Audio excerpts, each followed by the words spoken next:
Double ka meetha ఈ sweet ఎవరికి నచ్చకుండా ఉంటుంది and simple and easy process కదా. ఎందుకంటే ఇంట్లో ఉండే వాటితోని ఈజీ అండ్ క్విక్గా చేసుకునే చాలా simple and tasty dessert.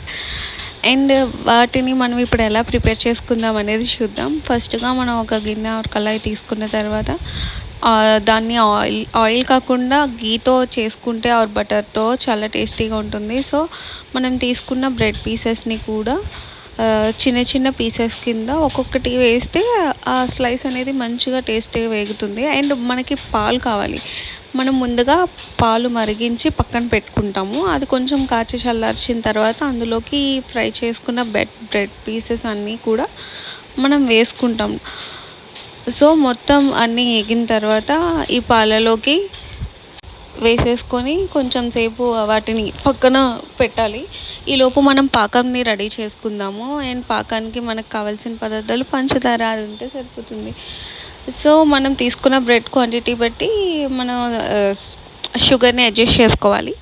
And sugar ఇక్కడైతే హాఫ్ కేజీ షుగర్ని అయితే యాడ్ చేస్తున్నాము. అండ్ ఇందులో కొంచెం వాటర్ని వేసుకుందాము. ఎందుకంటే మరీ ఎక్కువ అన్నా కూడా మరీ లూజ్ అయిపోతుంది. సో మనకి పాకం అనేది కొంచెం థిక్ కన్సిస్టెన్సీ ఉండాలి. మరీ థిక్గా కాకుండా కొంచెం లిటిల్ బిట్ మరీ లూజ్గా కాకుండా టైట్గా కాకుండా ఉంటే సరిపోతుంది. సో ఎందుకంటే బ్రెడ్లోకి అబ్జర్వ్ చేసేసుకుంటుంది కదా. సో మనం ఇలా పాకాన్ని కలుపుతూ ఉంటేనే అంటే షుగర్ కొంచెం త్వరగా కరుగుతుందన్నమాట. సో మనం అలా తిప్పుతూ ఉంటే మనకి కొంచెం ఫాస్ట్గా రెడీ అవుతుంది. ప్లస్ మరీ థిక్ మరీ పల్చగా కాకుండా కావాల్సిన కన్సిస్టెన్సీలో చూసుకోవచ్చు.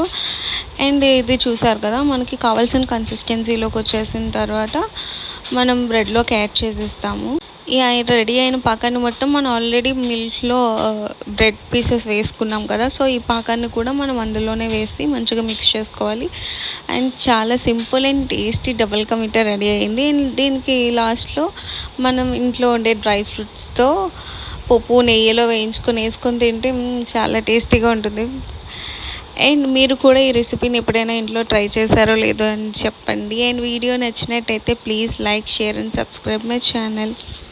ఇక్కడ మనం గీని వేట్ చేసుకోవాలి. ఇక్కడ 2 to 3 టేబుల్ స్పూన్స్ ఆఫ్ గీని మనం హీట్ చేసుకున్న తర్వాత సో ఇక్కడ బాదం, పిస్తా, కాజు ఏ డ్రై ఫ్రూట్స్ మనం ఇష్టపడతాము, కిస్మిస్ అలా మన ఇంట్లో ఉండే ఏ డ్రై ఫ్రూట్స్తో అయినా ఇట్లా నెయ్యిలో వేయించేసుకొని మనం ప్రిపేర్ చేసుకున్న డబుల్ కా మీఠాలో వేసేసుకొని కలుపుకొని తింటే చాలా టేస్టీగా ఉంటుంది. వీడియో నచ్చినట్లయితే like, share, subscribe my channel. Thanks for watching.